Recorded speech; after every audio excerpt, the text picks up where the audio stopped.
Olá, amado do Senhor da Glória. Graça e paz de Cristo continue sendo multiplicada sobre as nossas vidas.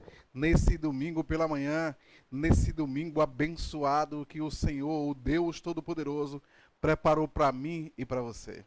Bem, como vocês já sabem, todo domingo pela manhã é dia de escola de sabedoria. É uma manhã, é um tempo em que nós reservamos para estarmos estudando a palavra de Deus, nos aprofundando na palavra de Deus.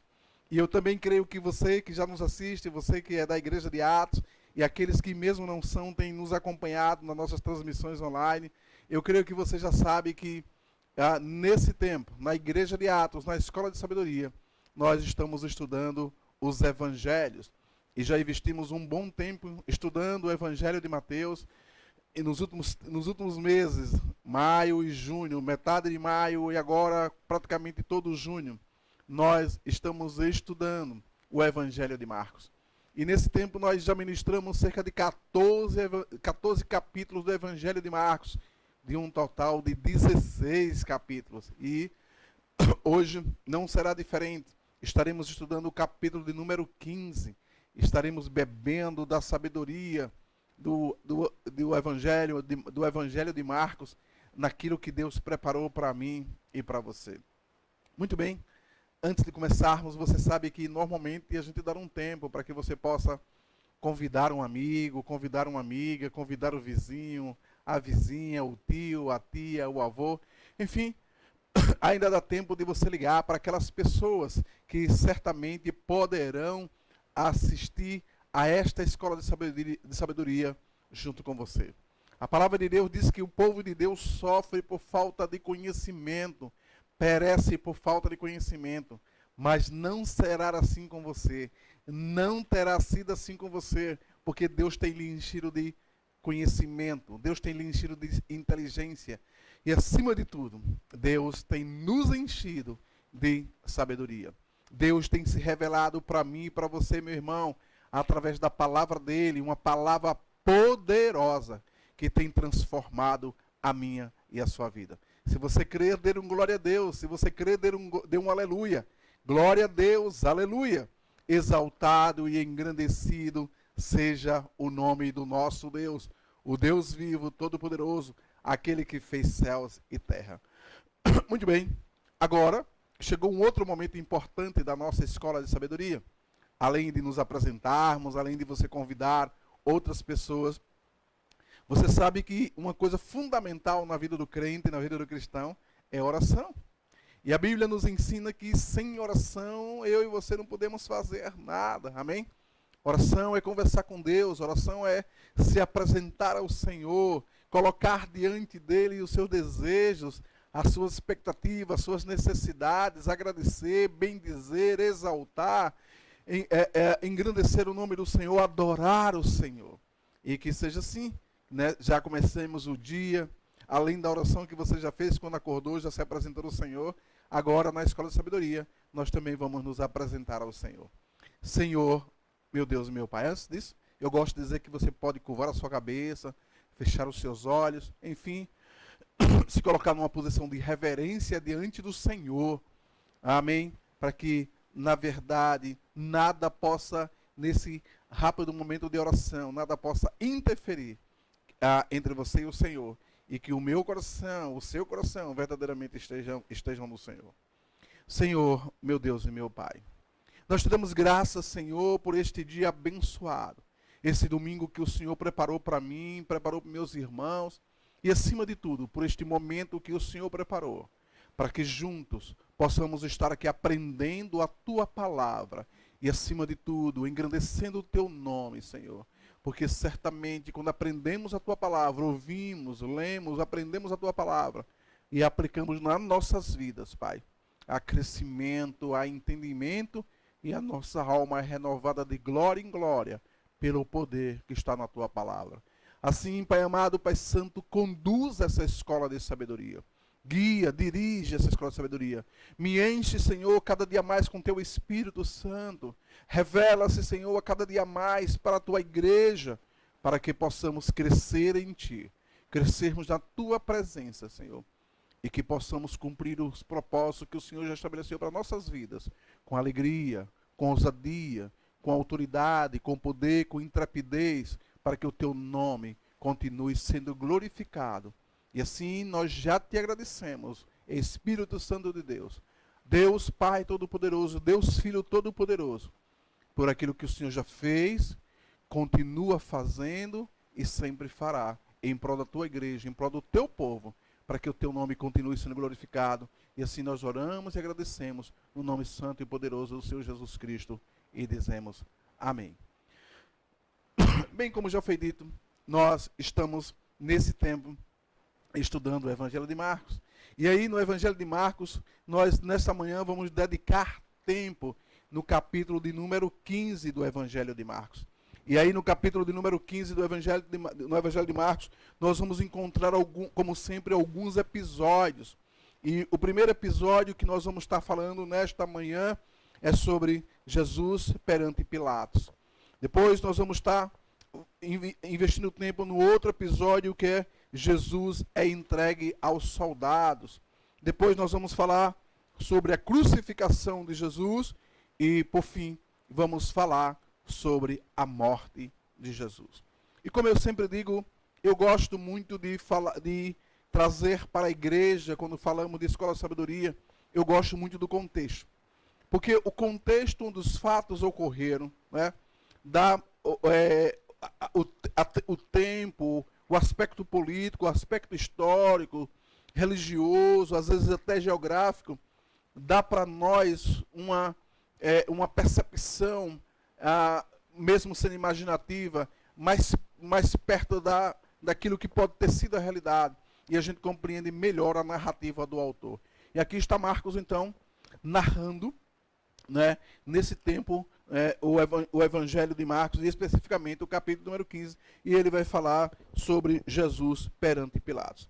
Bem, você deve lembrar que quando foi ministrado o capítulo de número 14 do Evangelho de Marcos pela ministra, a irmã Lisiane Bonfim, ficou claro que depois que Jesus é preso, Jesus é traído, né, com um beijo de Judas, Jesus é aprisionado, na verdade Jesus se permite ser aprisionado, ele é levado para o Sinédrio. E lá no capítulo 14, a partir do versículo 53, na minha Bíblia tem Jesus perante o Sinédrio.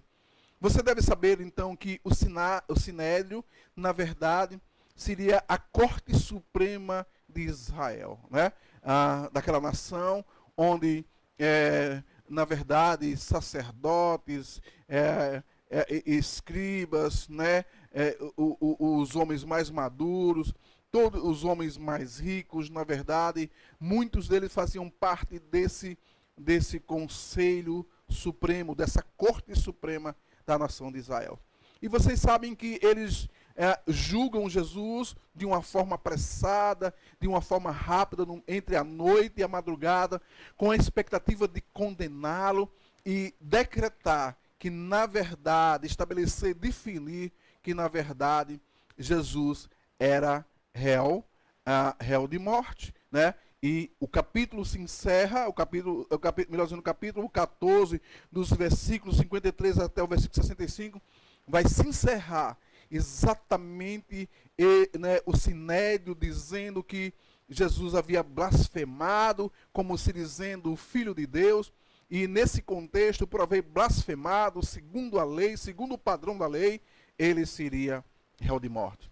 Então, o capítulo número 15, então, começa eles amarrando Jesus, saindo do Sinédrio e agora levando Jesus para a presença do governador romano Pôncio Pilatos. E aí talvez a primeira pergunta que você possa nos fazer essa manhã é: por que houve a necessidade de que, depois do julgamento do Sinédrio, eles agora levariam Jesus à presença de Pilatos, para que Pilatos pudesse agora determinar, definir, ratificar que Jesus era culpado e, assim sendo, ele deveria ser morto. E aí é importante que o que você entendesse, continue entendendo o contexto. Vocês devem lembrar, e eu já ministrei sobre isso, salvo engano, no capítulo número 13, que a nação de Israel, do ponto de vista político, ela estava debaixo do governo do Império Romano. Embora os judeus teriam o atributo religioso de julgar, de avaliar, de determinar, de julgar a Jesus do ponto de vista religioso, porque ele era judeu, o povo era judeu, e segundo eles, ele estava cometendo uma série de erros, tal como blasfemou, dizendo que era o Filho de Deus, dizendo que ele era o impostor, dizendo ainda que Jesus Cristo, na verdade, cometera tantos erros, era um agitador, fazia com que estava insuflando o povo a não pagar impostos. Eles vão alegar uma série de erros para que, em relação a Jesus, mas o julgamento deles só poderia ir até o aspecto religioso. E agora era entendido que, estando o povo judeu debaixo do governo do Império Romano, eles não tinham autonomia. Nenhuma nação que estava debaixo do governo do Império Romano tinha autonomia para decretar uma pena de morte ou decretar uma pena capital, que seria tirar a vida de alguém. Ou seja, era reservado ao governo romano, e mais especificamente a Pôncio Pilatos, o direito e a autoridade de determinar se Jesus Cristo iria viver ou se Jesus Cristo iria morrer. Porque assim estava estabelecido, porque o governo romano tinha isto como princípio. Só quem decretava a pena de morte, então, era o governador romano. E a lógica, então, era dos judeus, né, dos sacerdotes e aqueles que faziam a corte suprema de Israel naquele tempo, convencer a Pôncio Pilatos de que Jesus Cristo, além de ser um impostor, ele estava sendo acusado de graves crimes, inclusive contra César, né? Inclusive que representava a autoridade máxima do governo romano e que estava causando tumulto naquele tempo.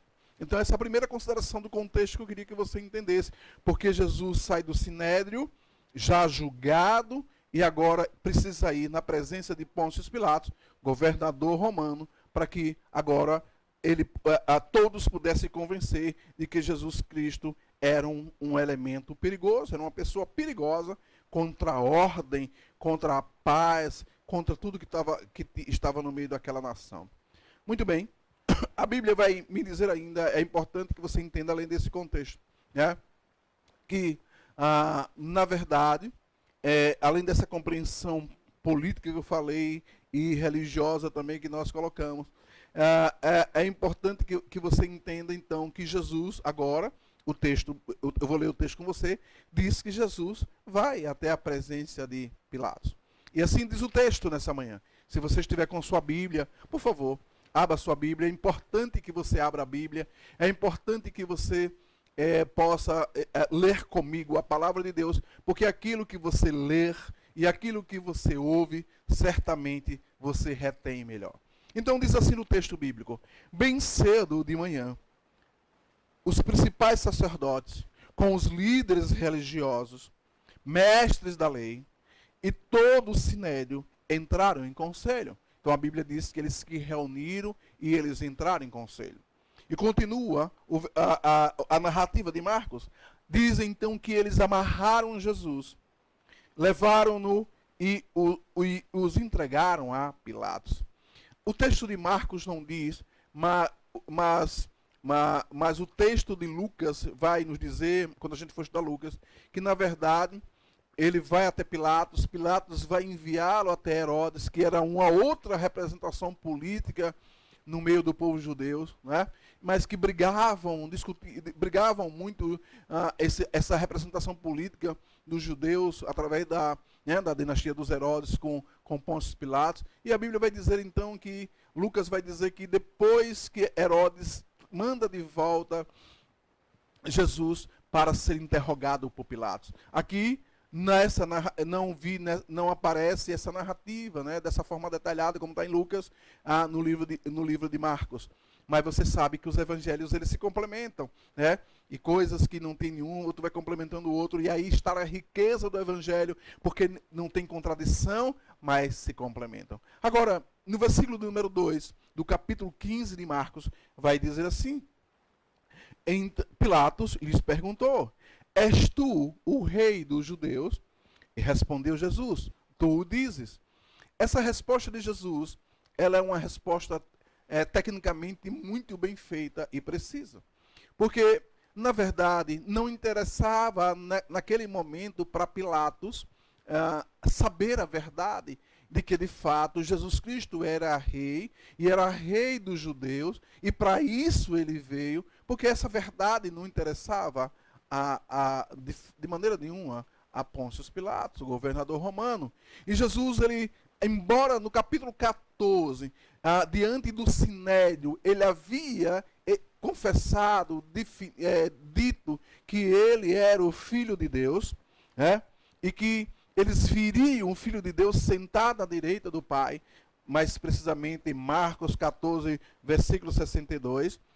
Agora, diante de Pilatos, Jesus usa de uma sabedoria, de uma argumentação muito bem feita. Ele diz: Tu o dizes. Ele mesmo não se diz que é rei, né? E também não nega, ele diz: Tu o dizes. Agora, no versículo de número 3, vai dizer assim: Os principais sacerdotes acusam-no de muitas coisas. Aqui é Pilatos falando.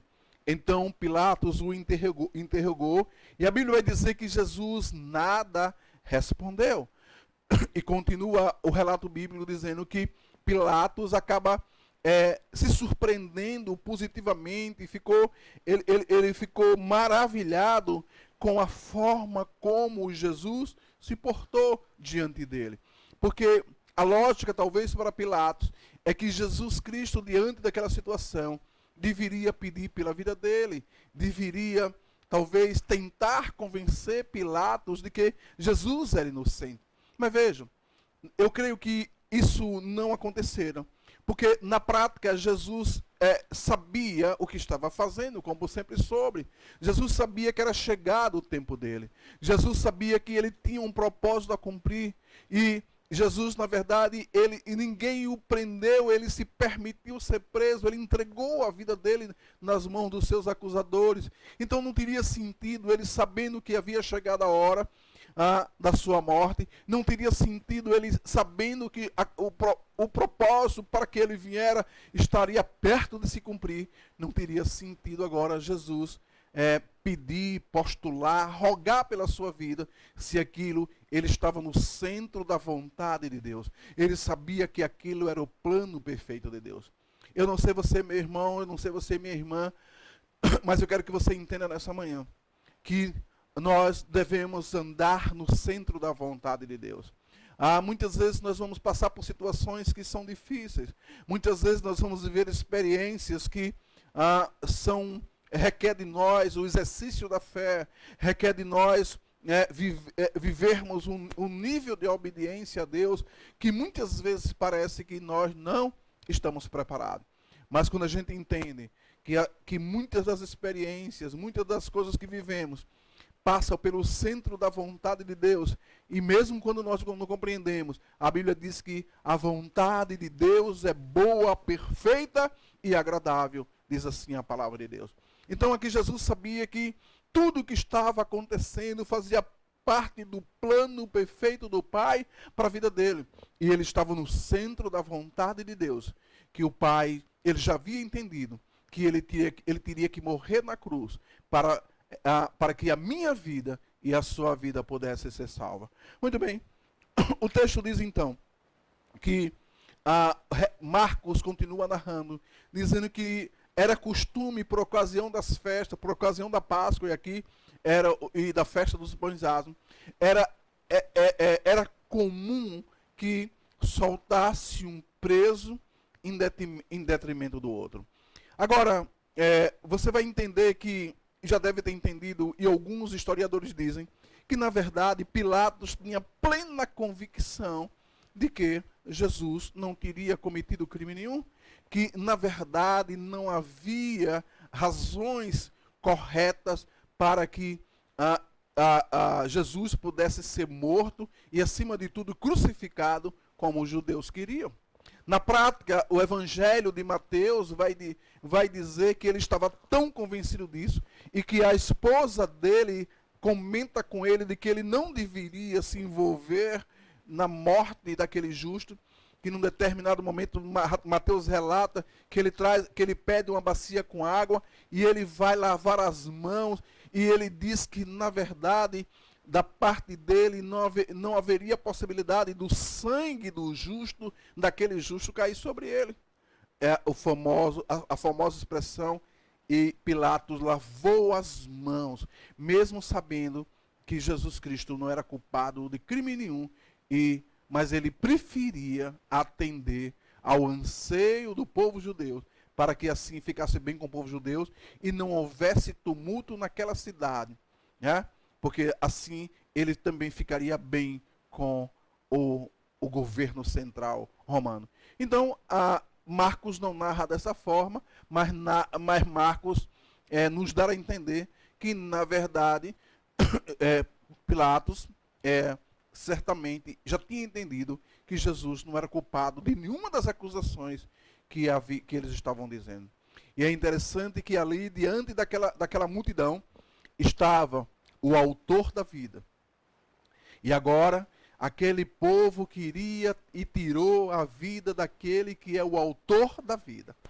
Aquele que iria morrer por mim e por você, por todos nós, por toda a humanidade, para que houvesse a remissão dos pecados ou o perdão dos pecados. Bem, a Bíblia vai me dizer então ainda que, já que era costume, havia um preso chamado Barrabás, e no caso Pilatos vai propor, ainda talvez na expectativa de fazer, né, o povo judeu, o povo de Israel desistir de matar Jesus, ele vai propor uma troca. Ele então, ele na verdade leva o povo a decidir entre soltar Barrabás e prender Jesus, ou entre soltar Jesus e deixar Barrabás preso. E talvez você possa estar perguntando, talvez você nunca estudou os evangelhos, talvez, ou você nunca ouviu falar de Barrabás, e eu me sinto na obrigação de falar sobre Barrabás. Barrabás, na verdade, era um judeu, era um homem revolucionário pela força, usava a espada como uma forma de prevalecer no meio do povo dele e de se insuflar contra os romanos. Na verdade, era um homicida, estava preso porque havia sido acusado de homicídio ou de alguns homicídios. Era um homem que, na verdade, saqueava, roubava, enfim, ele era um assassino. E agora a condição era Jesus, o santo, o justo, o Messias, aquele que as multidões se maravilhavam com a palavra de vida que saía da sua boca, que saía do seu coração, aquele que curou, aquele que libertou, aquele que trouxe visão a cegos, aquele que trouxe audição a surdos, aquele que muitas vezes libertou pessoas endemoniadas. Agora, um julgamento injusto, uma comparação injusta, Jesus sendo comparado com um assassino, Jesus sendo comparado com um salteador, com alguém que tira a vida. Mas o mais surpreendente, né, diante daquela situação, e que Pilatos queria, na verdade, se esquivar daquela situação, é que a multidão é insuflada, a multidão é levada a escolher pela liberdade de Barrabás, porque assim os líderes religiosos, dando vazão ao seu plano de matar a Jesus e de crucificá-lo, vão fazer com que a população ou as multidões possam dizer que soltem a Barrabás e prenda Jesus. E quando outra vez Pilatos vai dizer que não vê nada contra aquele homem e pergunta o que deve ser feito com Jesus, outra vez os líderes religiosos, os homens que representavam a Corte Suprema do Sinédrio, os sacerdotes, vão levar o povo outra vez a um momento de êxtase e dizer: crucifica a Jesus. Muito bem. Esse é o contexto que você vai entender, o capítulo do número 15, dos versículos de 1 até o versículo 15, né?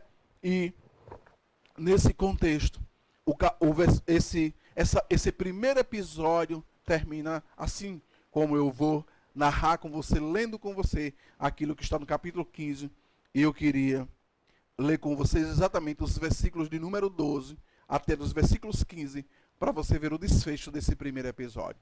Então diz assim, Marcos 15, 12. Pilatos perguntou-lhes, que fareis, pois, com este a quem chamais rei dos judeus? Gritaram eles, crucifica-o. Versículo 14, Pilatos, por quê? Que crime cometeu ele? Mas eles gritavam cada vez mais, crucifica-o, querendo satisfazer a multidão.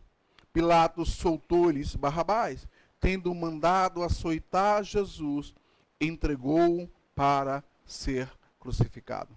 Muito bem, é interessante que no momento de loucura, de desequilíbrio, de rebeldia, de dureza do coração, de maldade, de perversidade, fica claro que aqueles homens já não mais raciocinavam e que eles agora, deliberadamente, sendo empurrados pelos sacerdotes, pelos escribas, pelos fariseus, eles agora dão o veredito final a Pilatos, dizendo então que Jesus deveria ser crucificado e que Barrabás deveria ser liberto. E é interessante ainda que você já sabe que, e o texto diz, Marcos narra, que na verdade Pilatos poderia mudar a história naquele momento, ele poderia não permitir que Jesus fosse chicoteado e crucificado, mas a Bíblia diz que ele resolveu agradar a multidão, porque na verdade ele não queria, ele não estava desejoso de que ali pudesse passar por uma revolução e que isso pudesse chegar no governo central de César e ele ter problemas com César. Então, ou seja, eu quero que você entenda que a decisão de Pilatos, na verdade, ela é tomada com base nos seus interesses próprios. Ele não estava interessado em salvar a vida de Jesus, mesmo sabendo que Jesus Cristo era inocente, como ele mesmo disse, ele não havia cometido crime nenhum. Muito bem, assim nós encerramos o primeiro episódio do capítulo 15 do Evangelho de Marcos e vamos então para o segundo episódio. O segundo episódio do capítulo 15 do Evangelho de Marcos, nos versículos de 16 a 20, vai falar que Jesus Cristo é entregue aos soldados. E, obviamente, eu não vou ler com você tudo aqui, como não tenho feito, mas outra vez eu vou trazer de novo para você o contexto. Agora, Jesus é condenado à crucificação, né? Porque tinha um propósito, né? Para os judeus era importante que Jesus fosse crucificado, porque a lei, né, entendia, e a ideia era de que alguém que era morto, pregado na cruz, era alguém que não podia ser ligado a Deus, mas o contrário, era alguém que, na verdade, não estaria ligado a Deus. E Jesus havia declarado que ele era o Filho de Deus, né? Então, a ideia é de que nesse tipo de morte, ele jamais seria considerado como sendo um bem-aventurado. Ele jamais seria considerado como alguém que vinha da parte de Deus, né? Porque, na verdade, malfeitores, assassinos bárbaros, pessoas bárbaras, é que teriam esse tipo de morte. Então era um tipo de morte punitiva, mas também que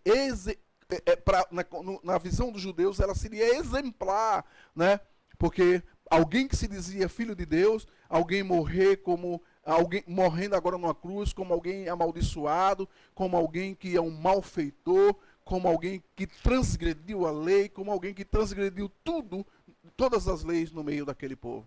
E agora ele era réu de morte porque havia blasfemado.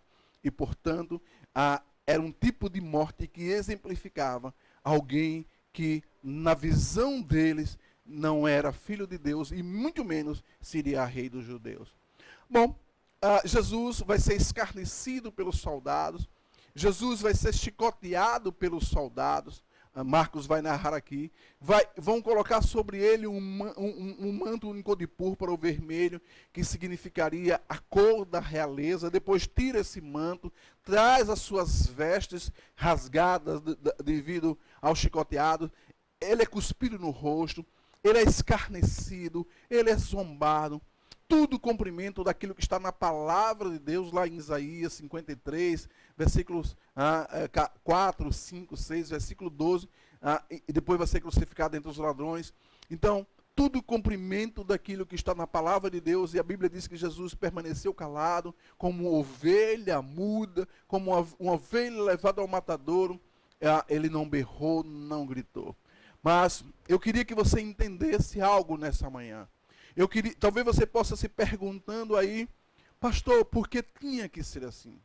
E eu quero que você entenda que tudo que Jesus sofreu, os escárnios, a zombaria, né, tudo que Jesus passou naquela cruz, todo o sofrimento, né, e aquilo, a zombaria, pegaram a palavra de Jesus, a palavra que gerou vida, a palavra que salvou, a palavra que libertou as muitas multidões, e usavam a palavra dele contra ele, infelizmente de uma forma errada e de uma forma equivocada. Alguns diziam, se tu és rei, salvou muitos, por que não salva a si mesmo? Né? Porque não sai dessa situação. E eu quero dizer para você nessa manhã, que tudo isso que Jesus passou, ele passou por mim e por você. Era necessário que o meu Senhor, que o teu Senhor, passasse por tudo aquilo, para que agora ele levasse sobre si todas as nossas enfermidades. Ele levasse sobre ele todas as nossas transgressões.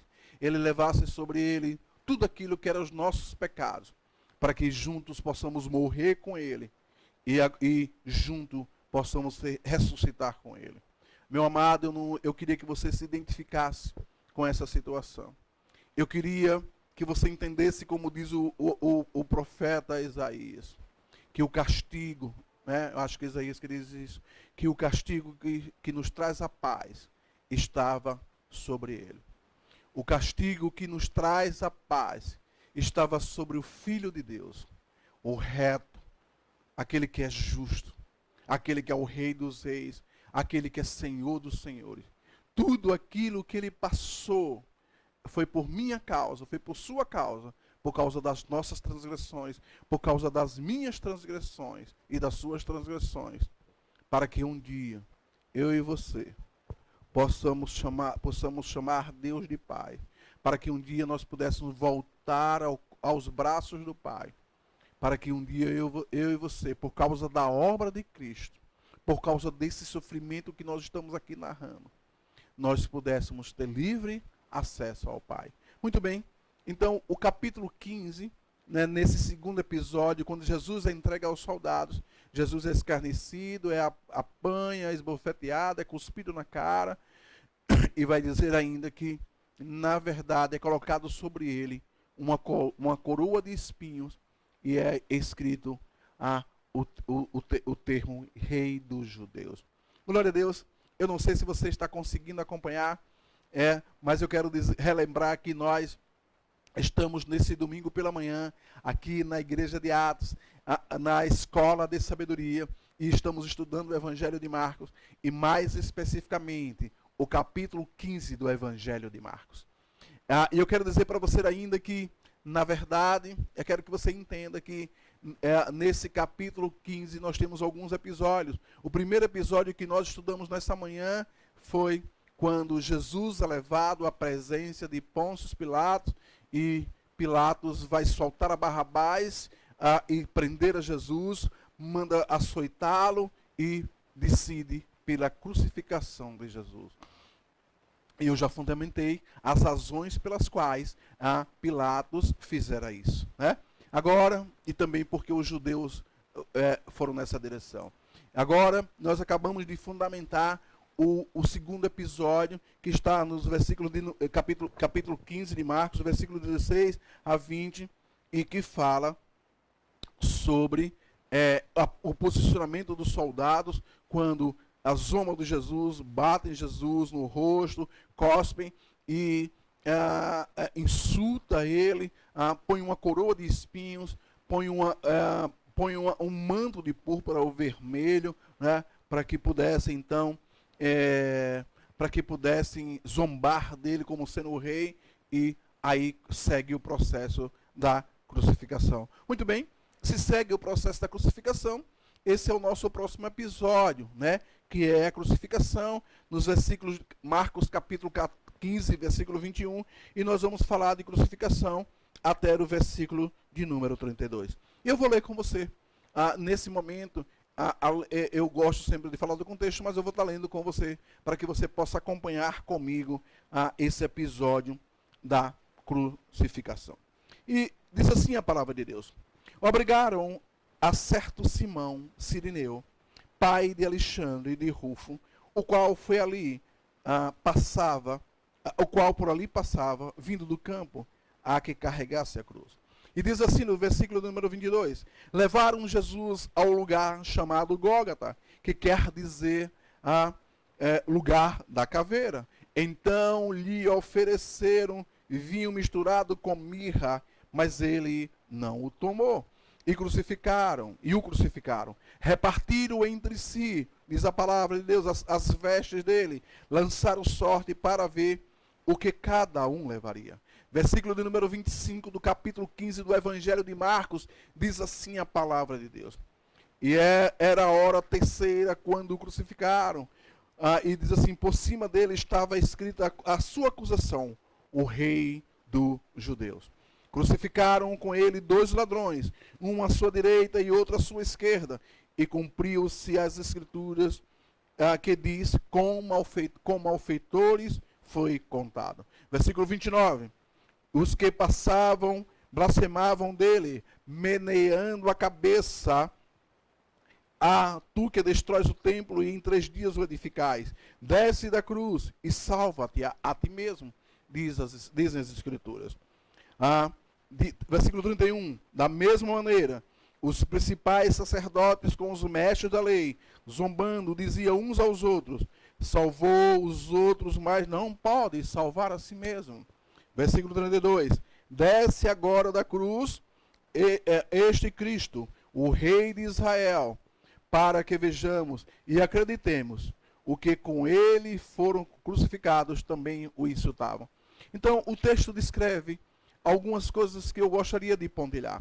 Primeira coisa que aparece aí, o primeiro relato, no início, a partir do versículo 21, diz que apareceu um homem de Cirene, ou um sirineu, e chamava Simão, e eu queria que você entendesse que, na verdade, esse homem aparece aí nessa narrativa dos evangelhos como alguém que ajudou Jesus Cristo a levar a cruz no momento de dificuldade. E eu queria que você... Dizem que a cidade de Cirene era uma importante cidade ao norte da África, que os historiadores dizem que hoje é onde fica a Líbia, né? Para que você possa ter uma referência geográfica e histórica.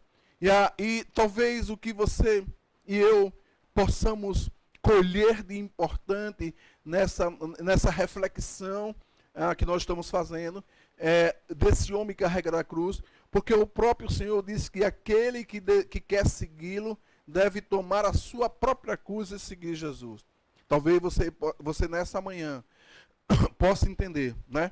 Que Jesus Cristo, no momento de dificuldade, em que os filmes mostram que parece que nesse momento ele caiu com o peso da cruz, cansado, depois de ser chicoteado, depois de ser esbofeteado, sendo zombado pela multidão, alguém é tomado no meio da multidão, esse homem entra na história, e acredita-se que, na verdade, havia uma colônia judaica nessa região de Cirene, e que, na verdade, a palavra de Deus havia sido pregada lá. Mas o que eu quero chamar a atenção é que esse gesto desse homem deve apontar como sendo importante para as nossas vidas, para que a gente possa entender nessa manhã que aqueles que querem ser discípulos de Cristo, aqueles que querem serem seguidores de Cristo, devem entender que cada um deve tomar a sua própria cruz e andar. Todos nós temos que queremos viver verdadeiramente a palavra de Deus. Temos que aceitar o sacrifício. Temos que muitas vezes aceitar situações difíceis como uma forma de provar a nossa fé, como uma forma de continuarmos crescendo em Cristo, com a certeza de que aquilo que está preparado para nós é muito maior e muito mais importante e significativo de que esses momentos de dificuldades que nós temos nessa passagem pela terra. Louvado e engrandecido seja o nome do Senhor. Então, nesse episódio, nesse terceiro episódio, essa é a primeira coisa que eu queria que você entendesse. A outra coisa diz que levaram Jesus a um lugar chamado Gólgota, né? E o próprio texto vai dizer que era uma montanha, um lugar mais alto, e que a concepção ou o nome estava só, que esse nome significa como sendo lugar da caveira, porque talvez o formato, alguns dizem que esse formato desse lugar tinha, onde as pessoas eram crucificadas nesse lugar, tinha um formato de caveira, e é isso que eu queria que você entendesse. Depois o texto vai falar que foi oferecido para Jesus vinho e mirra. Em outro momento, o texto vai dizer que foi oferecido para Jesus vinagre e água numa esponja. E aí talvez você fique se perguntando qual que é o sentido desses elementos que foram dados para que Jesus pudesse beber.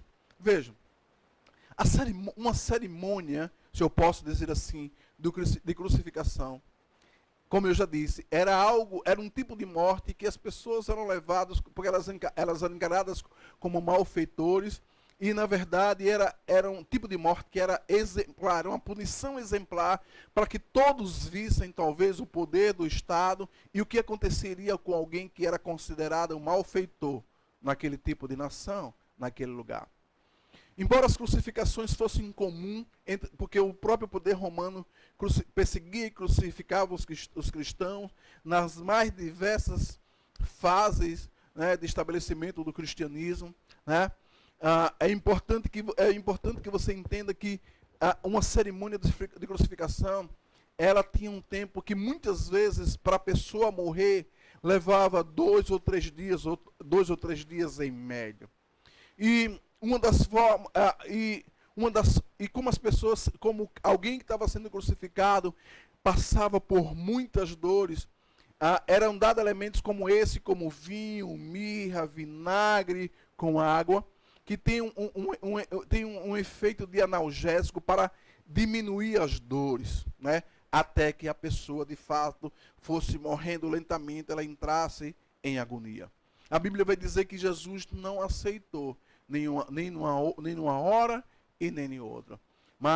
E a Bíblia registra ainda que, na verdade, a morte de Jesus foi rápida naquela cruz, se comparada com outros tipos de morte de outras pessoas que foram crucificadas, como eu já disse, que levava algo em torno de 2 ou 3 dias em alguns casos. Tanto que Pilatos vai se surpreender quando disseram que Jesus estava morto, e ele só se conformou quando de fato foi confirmado pelo seu superintendente romano, pelos seus centuriões, que Jesus havia expirado, que Jesus havia morrido. Então, agora, você já sabe que na verdade, esse tipo de procedimento de oferecer mirra com vinho, né, ou talvez tivesse ervas dentro, vinagre com água, era feito de uma maneira que pudesse diminuir as dores daquele que estava sendo crucificado. Funcionava como analgésico, talvez como um bálsamo, tinha um efeito que talvez reduzisse a dor, né, para que você pudesse entender. Amém? A palavra de Deus é fantástica, meu irmão. Tudo tem um sentido, tudo tem um porquê, tudo tem um propósito. Glória a Deus. Louvado seja o nome do Senhor. E agora vai dizer ainda que depois disso, tudo isso aconteceu na hora 9, né? Ou seja, o horário em que era por volta, aqui vai dizer que tudo isso acontecera na terceira hora, né? E que, na verdade, todas essas coisas começaram por volta de 9 horas da manhã. Muito bem. E o texto fala então das zombarias, como nós já vimos. Agora, quando chega no capítulo 15, a partir do versículo de número 33, vai falar especificamente da morte de Jesus.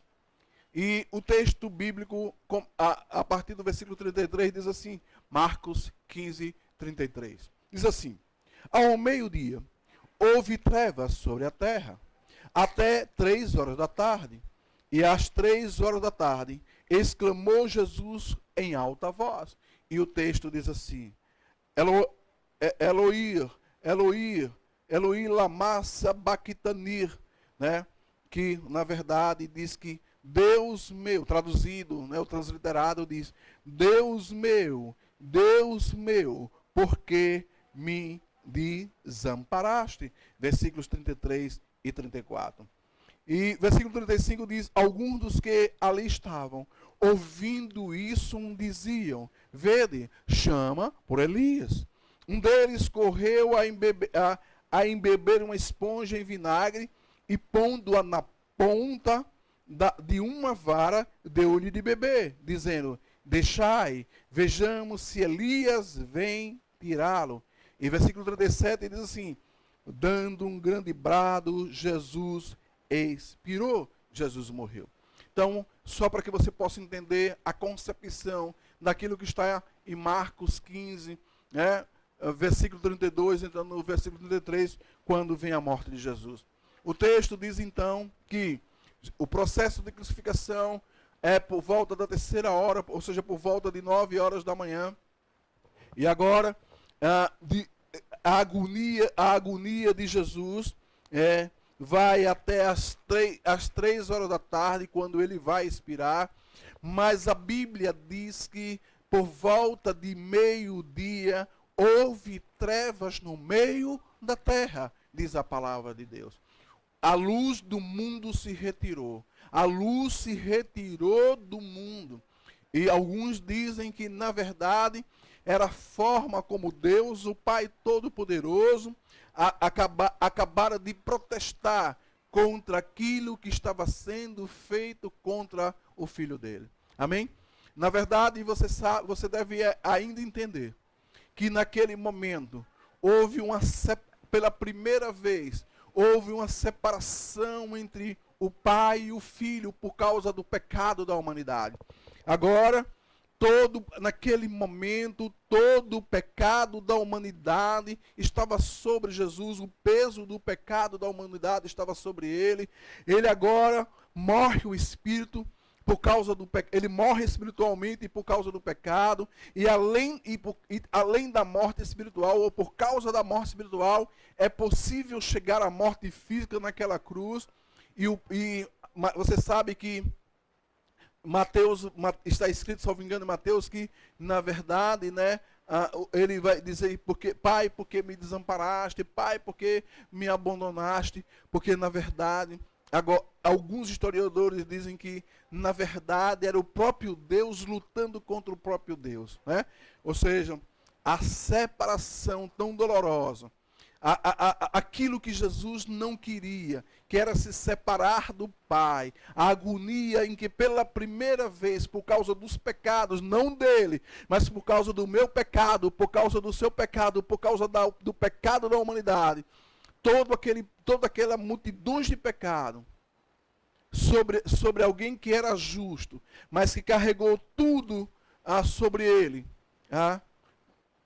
Agora, Jesus então vai se separar do Pai. Oh, aleluia! Agora, Jesus vai descer às profundezas do inferno. Jesus vai experimentar a dor da separação. Agora, nesse momento, até que viesse o processo de julgamento, Jesus aparentemente estava derrotado, aparentemente estava perdido. Mas Deus, ele é poderoso, Deus é grande, e vocês já sabem que o meu Senhor, não permaneceu morto. Ele foi vivificado pelo poder e autoridade do próprio Pai. E venceu a Satanás. E eu posso bradar, eu posso glorificar, eu posso engrandecer o nome do Senhor, porque ele venceu a morte, como nós vamos ver quando estudarmos o capítulo 16 e falarmos de ressurreição. Já estou me antecipando, amém? Para que você saiba que o poder de Deus está em operação, continua em operação. Muito bem, então, até no versículo de número 37, eu estou narrando todas essas coisas para você, e a Bíblia diz que nesse momento, Jesus expirou, Jesus morreu. Versículo 38 diz assim, o véu do templo rasgou-se em duas partes de alto a baixo. E aqui, a partir dos versículos 39 a 41, o centurião vai começar a testemunhar pelo que ele viu, pelo que aconteceu, quando a luz se retirou, quando tudo aquilo se transformou em trevas, quando ele viu a posição e a autoridade de Jesus, mesmo na morte, e mesmo na morte de cruz, ele vai dizer, o centurião vai dizer que verdadeiramente aquele homem é o Filho de Deus. Veja comigo, Marcos capítulo 15, versículos de 39 a 41. Eu vou ler com você. Diz assim: E quando o centurião que estava em frente dele ouviu o seu brado e viu como ele expirara, disse: verdadeiramente, este homem era o Filho de Deus.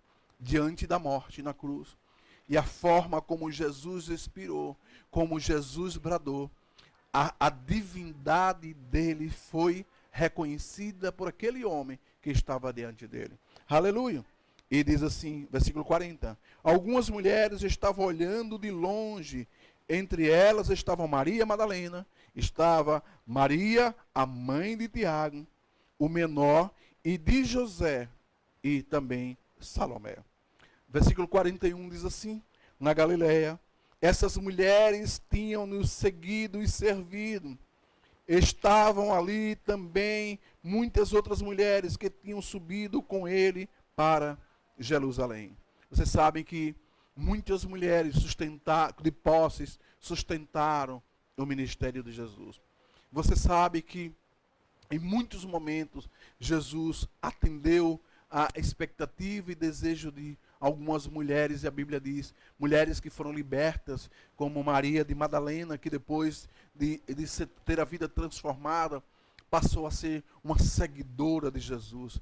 Você sabe que aqui Salomé e outras mulheres que, aonde Jesus ia, elas acompanhavam Jesus, porque desenvolveram, uma amizade por Cristo, se tornaram seguidores, vamos dizer assim, compreender o amor, desenvolver um amor espiritual em relação à obra de Cristo. E mesmo naquele momento difícil, lá estavam aquelas mulheres.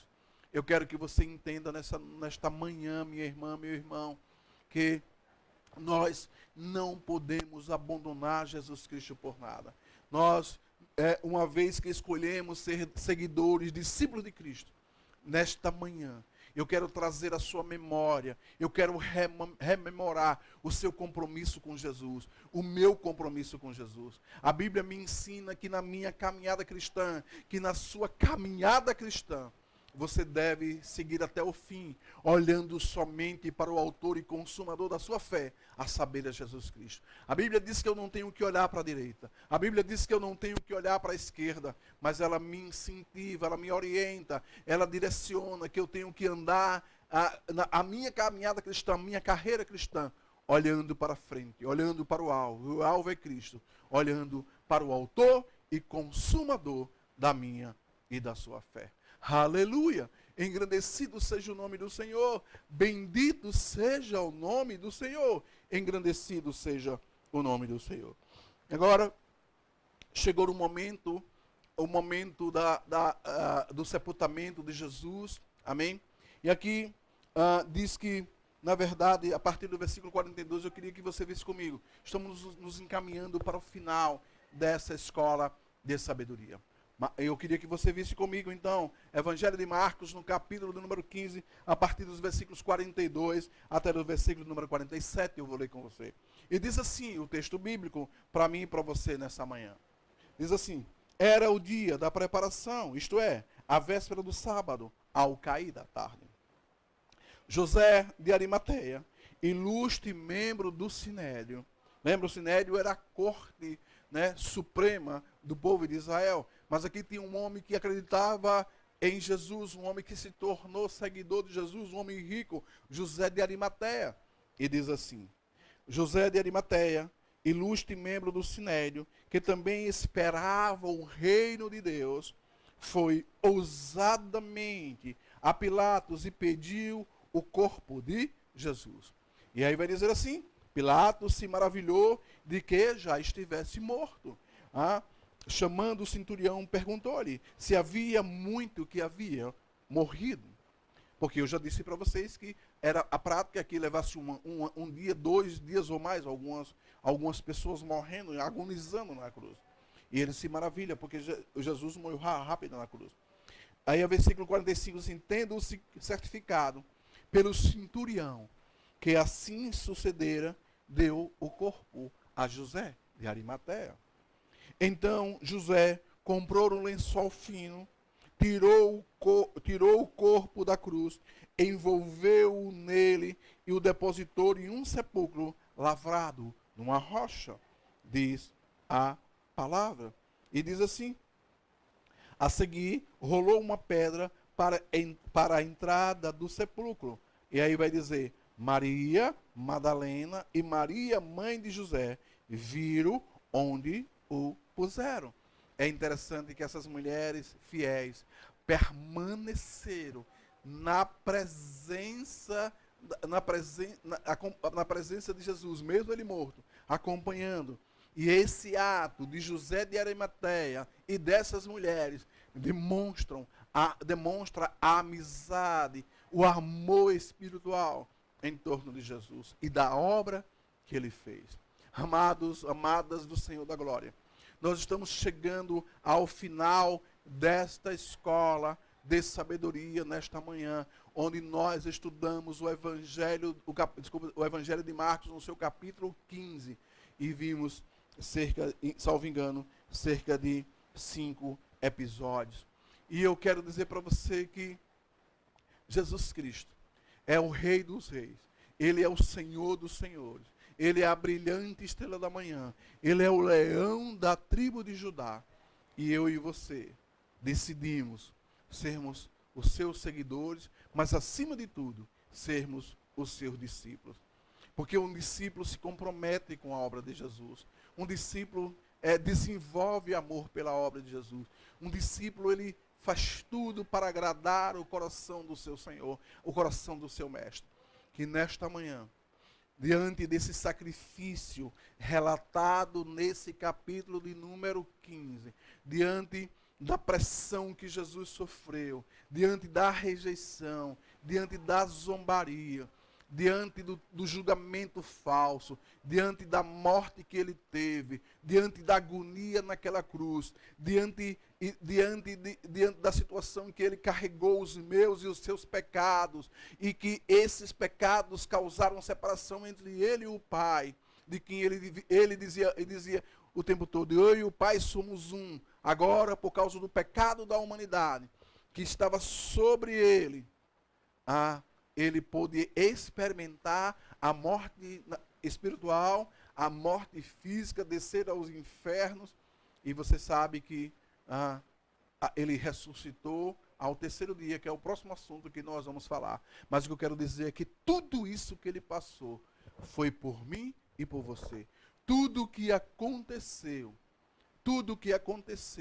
foi a provisão de Deus. Foi a perfeita vontade de Deus para que eu e você pudéssemos ter direito à vida e termos direito à vida eterna através da obra de Cristo. É importante que você se identifique com a obra de Cristo.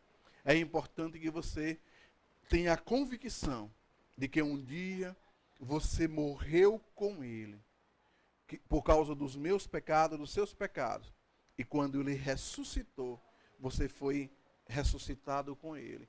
E que hoje você é uma nova criatura, é uma nova criação por causa da obra de Cristo naquela cruz.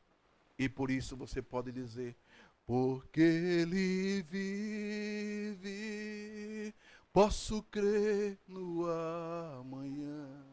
Porque ele vive, temor não há. Amém? Fique com essa palavra, fique com essa convicção.